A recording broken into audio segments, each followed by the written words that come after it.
While going to film 3 other videos, I kinda stumble upon a brand new Nightmare Fuel farm, everyone, made newly possible by the Forgotten Knowledge update. And honestly, it may just be the best one yet. While you may need to work for it more so than others, the farm is still self-sustaining, literally lasts forever with no more additional input from the player once it's all said and done. And it holds greater implications in relation to the war. In essence, this entire thing boils down to 2 very powerful entities going at it, and then we pawns reaping the rewards. And we'll dive into the lore of everything down the line, I'm sure, as it's all bloody juicy stuff, and I want to do so. But for now, just know that everything about this potential farm will come from the Lunar Grotto and Ancient Archive biomes. We can confirm now that the grotto will always be connected to our blue mush tree forest biomes, while the archives will always directly follow that. But finding and navigating these new biomes is not the hard bit. And thus, that work I mentioned begins. For you see, we cannot take advantage of this new farm without having activated the ancient archives themselves. And to do that, we're gonna need a 3rd iridescent gem to socket into this final pedestal here. So, that means the Moonstone event, which means the earliest one could potentially do any of this is potentially day 11, but that would mean that you would have already found the Moonstone, found the ruins, crafted a Starcaller staff, and more before day 11, and I really don't see that happening in the majority of cases out there.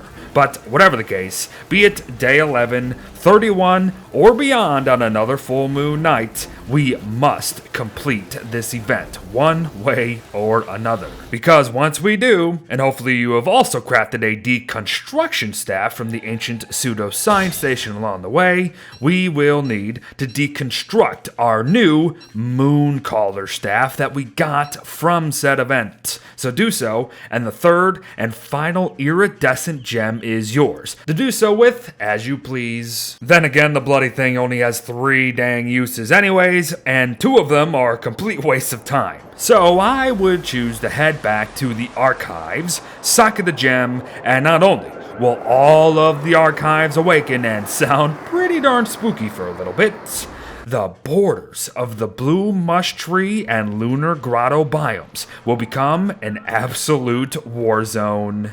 The Moon's forces in Greater Gestalts versus Charlie's and Them's in Nightmare Creatures. And everyone, this is it. This is how you start the farm, and how the farm is just gonna stay forever. Because contrary to what I first experienced the other day with the beta's initial release, the nightmares that will spawn from the new Nightmare Ramparts do in fact drop nightmare fuel, and we won't have to lift a bloody finger to get it either. Now, without a bone helm or maybe even a Bernie, you're going to be doing a lot of running and dodging from these nightmares. But the Greater Gestalts will literally do all of the murder for us. And the best part? The nightmares can't even target the Gestalts, and they'll just keep spawning over and over and over again. And while this is great in context of this farm, if we look at the bigger picture, holy crap, how terrifying is it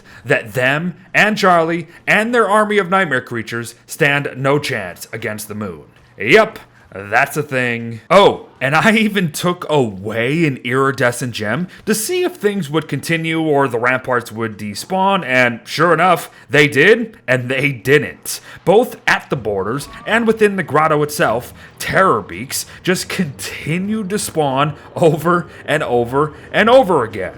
And the Nightmare Ramparts stuck around too. So, it honestly just looks like this is the best bloody farm in the game. But it also looks like world generation's gonna play a pretty big role here in how many ramparts you get, because I didn't really get this many this world, but in our previous world, I got a crap ton of them. But the fact still remains, you get this farm set up once, and you never even have to worry about it again. And there you have it, everyone. A cheeky new Nightmare Fuel farm in Don't Starve Together. Now, Is it gonna make it to the final release? I don't know. But I actually hope it does, because not only is it difficult and time consuming to accomplish in the first place, it's actually not all that efficient either. Sure, come a full nightmare cycle, the nightmare fissures will add more to the farm. But from what I've noticed, most of these nightmare creatures only drop a single thing of nightmare fuel, and I think they did that on purpose. It's neat, and just kind of fits lore-wise, so I really do hope it sticks around, in some capacity.